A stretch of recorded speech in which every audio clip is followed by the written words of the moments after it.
கர்கராஜன் என்னை மாலை சூட்ட எந்த வடிவத்தில் வருகிறேன் என்று எனக்கு தெரியாது. வருவேரோ தெரியாது. நான் ஒரு மானிடவனுக்கு மனைவியாக இருக்கக்கூடாது. மானிடவன் என் கையால் திரு என் கழுத்திலே போட்டக்கூடாது. எப்படி வருவீர்களோ நான் உங்கள் என்று பார்ப்பேனோ தெரியலையே. எப்படி வருவீர்களோ தெரியல சாமி என்று அம்மா இமயவளான பார்வதாதேவி எதிர்பார்த்து கொண்டிருக்கிறார் சிவனை. அப்படியே மனதிலே எண்ணிக்கொண்டே இருக்கிறார். அவர் ஈய தட்டிக்கிட்டு இருக்காரு. அவரு ஈய தட்டுதாரு, கொசுவ தட்டுதாரு. பக்கத்துல இருக்கவங்க அப்படியே என்ன யாருன்னு கேட்காரு. சரி, அவங்க பார்வதி மனதிலே எண்ணுகிறார். பார்வதி மனதில் நினைக்கா. ஆமா, ஆனா பகவான் வயசான கிழவன் மாதிரி உட்கார்ந்து இருக்காரு. ஆமா, வயசான கிழவன் மாதிரி மொட்டையை போட்டாரு. பொட்டணத்தை வேற தலைமையில வச்சிருக்காரு. ஆமா, தொந்திலாம் மத்திட்டு எந்திக்க முடியல. ஆமா, எந்திக்க முடியல பாருங்க. ஆனா இப்ப பையன் நல்லா இருக்கான். மாப்பிள கோலத்துல கர்ப்பிணி வயிறு மாதிரி வச்சுக்கிட்டு இருந்தான். சரி, ஆண்டவன் இப்ப நல்ல அப்படி வார்க்கம் போல இருக்கான். வார்க்கம் போல யார சொல்லுத? யார? பகவான சொல்லுதம்மா. பகவான் தான் வயசான தாத்தா மாதிரில உட்கார்ந்து இருக்காரு. உங்களுக்கு தாத்தா மாதிரி தெரியுது. ஆனா அவர் வந்து மாப்பிள கோலத்துல வந்திருக்காரு. அடேங்கப்பா. என்ன அட அட அட அட சுடுத? இந்த அழகு முதவே எனக்கு தெரிஞ்சிருக்கு, என் கண்ணுல தெரிஞ்சிருக்குமானா என் தங்கச்சி 3 பேரையும் அவனுக்கே கட்டி கொடுத்திருப்பேன். தங்கச்சி 3 பேரையும் ஒரே மாப்பிளைக்கா? ஆமா, இருக்கக்கூடிய அழகு அப்படி. சண்டாள பாவி. ஆமா, உடுகாரனுக்கு கட்டி கொடுத்தா எதுக்கு? அவன் தோட்டமான மாதிரி வயிற்று வச்சுக்கிட்டு ஒரு குடம் தண்ணி எடுக்க முடியல. சரி, அவனுக்கு படி யாரும் இல்ல, தாடகாரனுக்கு. சரி, 4 படி யாரும் இல்லையே. என்ன செய்ய பிள்ளை வச்சு காலம் கழிப்பான். சரி, அவங்களாம் மாப்பிள. அப்ப உன் தங்கச்சி 3 பேருமே அவருக்கே திருப்பி போட்டி கொடுக்க போற. அப்ப வந்து இந்த அழகு என் கண்ணுக்கு தென்படல. இப்ப நல்ல சீசன் இல்ல பாத்தீங்களா? அவியல் பொரியல் இல்லையா பாத்தீங்களா? சரி, வெளிச்சு வார்க்கம் போல நல்லா இருக்கான். குடத்துல கட்டிக்காரன். இன்னைக்கே திருப்பூட்டெல்லாம் 4 பெண்ணு. 4 பெண்ணு. அடேங்கப்பா. ஆனா என் பிள்ளைய கூட்டிட்டு வரல. ஏன் கூட்டு வரல? அங்க வச்சு திருமாங்கலம் பண்ணிருக்கோம். ஏங்க நம்ம செய்யப்படி ஐயா சாஸ்தா வாசல்ல திருப்பூட்டி கொடுத்துட்டு அவங்கிட்ட 10க்கு துட்டு வாங்கிட்டு வீட்டை பார்த்து போயிருப்பேன். ஓ, நீ அவருக்கு தாலி கட்டி கொடுத்துட்டு அவர்கிட்ட 10க்கு துட்டு வாங்கிட்டு நீ போயிருப்ப ஊருக்கு. ஆமா, ரொம்ப நினைக்காத. நல்ல குடும்பம். உனக்கு என்னைக்கு கல்யாணம் தான். சரி, ஆமா, நான் இருக்கு தங்கியம். நீ இல்லன்னா கல்யாணம் கிடையாது. தாய் மாமன் போயிட்டோம்னா. தாய் மாமனா? நீ மச்சினம் பண்ண விட நேரமா? அதார பார்த்து என்னப்பா மாத்தி மாத்தி பேசுத?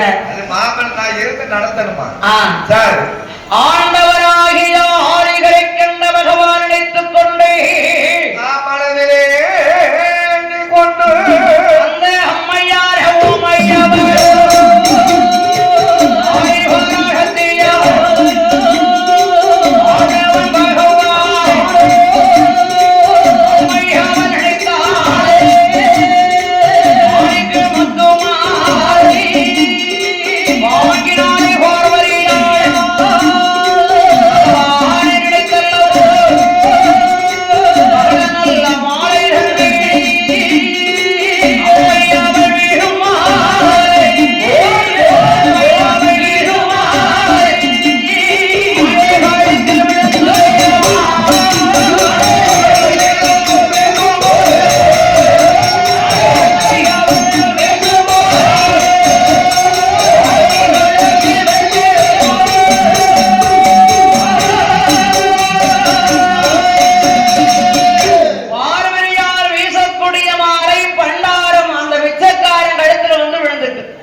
கழுத்திலே வந்து விழுந்தது. இங்க இருக்கிற அரசர்கள் எல்லோரும் பாக்குறாங்க, கழுத்துல மாலை கிடையாது.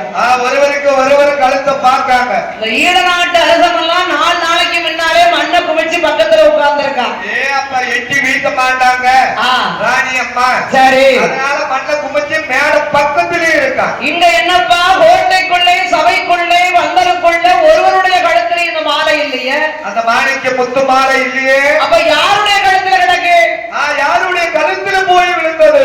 அந்த பண்டாரம் பகவான் அடி பிடித்து ஆண்டி பார்த்துட்டு இருக்காரு. என்ன மாலை இது? என்ன மாலை நம்ம கழுத்துல விழுந்திருக்கு? அப்பதான் மந்திரி சொல்ற, ஐயா ஐயா, உங்கள் மகள் வீசின மாலை, பார்வதியால் வீசின மாலை ஒரு ஆண்டி பிச்சைக்கார கழுத்துல போய் கிடக்கு. அந்த பிச்சைக்கார ஆண்டி பண்டாரம் கழுத்துல போய் விழுந்தது. பிச்சைக்கார கழுத்துல கிடக்கா? அவன் கழுத்துலதான் இருக்கு. என்ன மகளே, நீ வீசின மாலை ஒரு பிச்சைக்காரன் கழுத்தில் விழுந்திருக்கிறது. ஆண்டி பண்டாரம் திரு கழுத்திலே விழுந்திருக்கிறது. அப்பா சுயவரம் என்ன அப்படித்தான், துயவரம்னா அப்படிதான். ஆண்டியா இருந்தானே, அரசனா இருந்தானே, பிச்சைக்காரனா இருந்தானே, பியாயாண்டியா இருந்தானே, அவன் பிச்சை எடுத்தானே, தர்மம் எடுத்தானே, ஆண்டியா இருந்தானே, நொண்டியா இருந்தானே, சண்டியா இருந்தானே. அதனால வச்சு காலம் கழிக்க போறேன். அவர் கழுத்துல ஏன் இவன் கழுத்துல ஏன் மாற விடல? அப்படி பேரு கழுத்தை தாண்டி அவரு கழுத்துல போய் விழுந்திருக்குன்னா அவரு தானே மனவாள. அவருக்கு என்னை மாலை சூட்டி கொடுப்பாங்க. மாலை சூட்டி கொடுங்கப்பா. இந்த ஆண்டிக்கா, இந்த பிச்சைக்காரனுக்கா? பிச்சைக்காரனுக்கா அதெல்லாம் கட்டி கொடுக்க முடியாது. ஆமா அப்பா, அப்பா இங்க பாருங்கப்பா, நான் வீசின மாலை அவருடைய கழுத்தில் தான் விழுந்திருக்கிறது. அவருடைய திரு கழுத்திலே தான் விழுந்திருக்கிறது. அவருக்கு என்னை மாலை சூட்டி கொடுங்களப்பா. மாலை சூட்டி கொடுங்களப்பா. முடியாத மகளே பார்வதி, முடியவே முடியாது. கழுத்து மாலைய, கழுத்து மாலையை தண்ணீரும் 3 பேரை பொறுக்கும். இரண்டாம் தடவை இந்த மாலையை வீசு. சரிப்பா, உங்களுடைய மன சம்மதத்துக்காக நான் வீசுறேன். ஏ மந்திரி, இல்ல அந்த ஆண்டி நல்ல 4 மிதி மிதி. ஆமா, 2 இடு இடு தெருவுல போட்டு 2 மிதி மிதிச்சு 4 அடி அடிச்சு ஊருக்கு வடக்க கொண்டு விட்டுட்டு வந்துரு. ஆமா, அவன் நடந்து வர மாட்டான், அதுக்குள்ள மாலையை வீசிடுவா. ஆமா, ஊருக்கு வடக்க கொண்டு, ஊருக்கு வடக்க கொண்டு மிதிக்க மிதியில அதுல மிதிச்சு அங்க கொண்டு போடு. அவன் கால்ல ஒரு மிதி, கையில ஒரு மிதி, தோல்ல ஒரு மிதி, தொடையில ஒரு மிதி. ஆனா எல்லா இடத்துலயும் மிதிக்கிறது சரி, முக்கியமா அதுல மிதிச்சு போட்டுரு. குறுக்குல எந்திக்க மாட்டான்ல. குறுக்குல. ஆமா, சரி சரி சரி. என்னைக்குமே மிதிக்கிறது பெருசு இல்ல, அத பார்த்து மிதிக்கணும். 3 நாளைக்கு கண் குளிக்க மாட்டான். அடே அப்பா, குறுக்கு வேதனை. அவர் சிவன் அவரை மிதிக்கும் போது நமக்கெல்லாம் அந்த மிதி விடும். ஏன்டா அப்படி மிதிச்சு திருப்போட்டுனா தான் இந்த தேவர்களுக்கு சந்தோஷம். ஆமா, அதனால அடி மிதி வாங்குறாரு. ஆமா, சந்தோஷப்படணும் இல்ல. கொண்டு போய் அங்க வச்சுட்டா. சரி, ஊருக்கு வடக்க கொண்டு விட்டாச்சு. வச்சாச்சு. 2ஆம் தடவையும் மாலையை வீசினால் அம்மை உமையவள் பார்வதி. உமையவள் பார்வதி. பார்வதியா காட்சாயினை வீசுகிற மாலையானது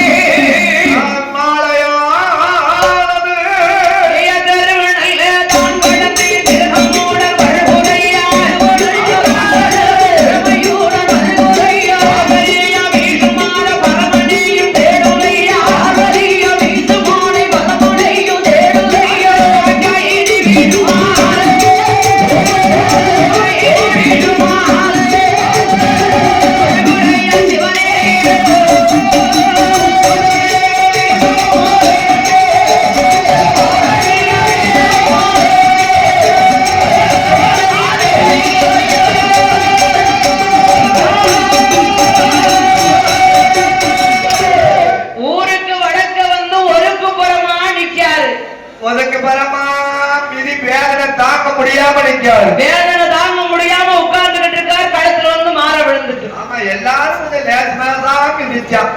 இந்த ஈழநாட்டு அரசமெல்லாம் தங்கலேட்டி மிதிச்சாங்க. எல்லாரும் லேசமா தான் மிதிச்சாங்களா? ஆமா. இந்த ஈழநாட்டு அரச வந்து நலுக்கு மிதிச்சு வச்சுட்டான். யாருக்குமே